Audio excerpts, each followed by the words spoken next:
अगर लक्ष्मी नहीं आ रही, किसी कारणवश कोई कार्य ऐसा हो गया हो कि आप बहुत मेहनत कर रहे हो, सफलता नहीं मिल रही हो, लक्ष्मी प्रवेश नहीं कर रही हो, तो महाराज बेल का जो फल होता है, उस फल के अंदर का जो गुर्दा होता है, बेल के फल का अंदर का जो भाग होता है गुर्दा, उसको लेकर घर पर आओ और सुखा लो।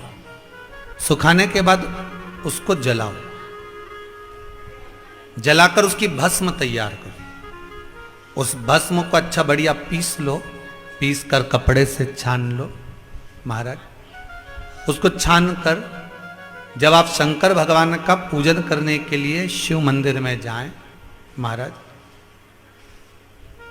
किसी भी 5 प्रदोष या 5 सोमवार पांडुकेश्वर का जल उस जीव को हमेशा देना चाहिए जिसको झटके आते हैं, जिसको झटके आते हैं। पांडुकेश्वर बद्रीनाथ जाते हैं तो बीच में पांडुकेश्वर पड़ता है, आप अगर देखेंगे तो बड़ा बोर्ड लगा हुआ है पांडुकेश्वर का। वहां उतरेंगे, जल लेंगे भोलेनाथ जी के शरीर का और वो जल बोतल में घर पर लेकर आएंगे उसको पांडुकेश्वर। नरसिंहशिला, जिन पति पत्नी में झगड़ा हो गया, वो अदालत में बात चल रही है और वो तलाक नहीं चाहते तो भी तलाक हो रहा है, किसी भी रूप में कहीं ना कहीं किसी ना किसी रूप में आपस में संबंध बेकार हो रहे हैं, तब नरसिंहशिला का प्रयोग, मौली का प्रयोग पूर्व में भी हमने कथा में कहा है, वो डाला होगा यूट्यूब पर। भगवान शिव का अधिक मास की अमावस्या समापन और सावन का महीने का लग्न, ये भगवान शंकर के शंभेश्वर रूप का प्रागट्य है। बोल शंभेश्वर महादेव की। भगवान शिव का एक स्वरूप शंभेश्वर महादेव के रूप में प्रकट हो जाता है। भगवान देवादिदेव महादेव का आनंद स्वरूप वहां पर रहता है। इसलिए आप सबसे निवेदन है, प्रयास करना 33 मालपुओं का दान शंकर भगवान के सुंदर अधिक मास के महीने में अवश्य करें।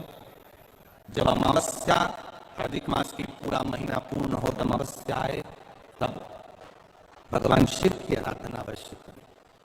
16 अगस्त का दिन है, आप लोगों को हमारी तरफ से भी विनती है, बन सके तो सीहोर में बाबा की कावड़ है 10 किलोमीटर की, आप दोनों हाथ बाबा की कृपा से कावड़ भरकर, कितना भी कर्जा जिंदगी में हो रहा हो, कितना भी दुख हो रहा हो, बाबा की एक बार कावड़ सीवन नदी की बाबा को समर्पित दिल के साथ हम खुद उस कावड़ में आपके साथ चलेंगे, क्योंकि उसी ने लुटाया है और उसी ने दिया है, उसके साथ में बाबा को नमन करें। कावड़ 16 अगस्त को सुबह 9 बजे बाबा की चढ़ेगी, क्योंकि उसी दिन अमावस्या भी है और दूसरे दिन बाकी श्रावण का आनंद भी रहेगा। तिल्दा नेवरा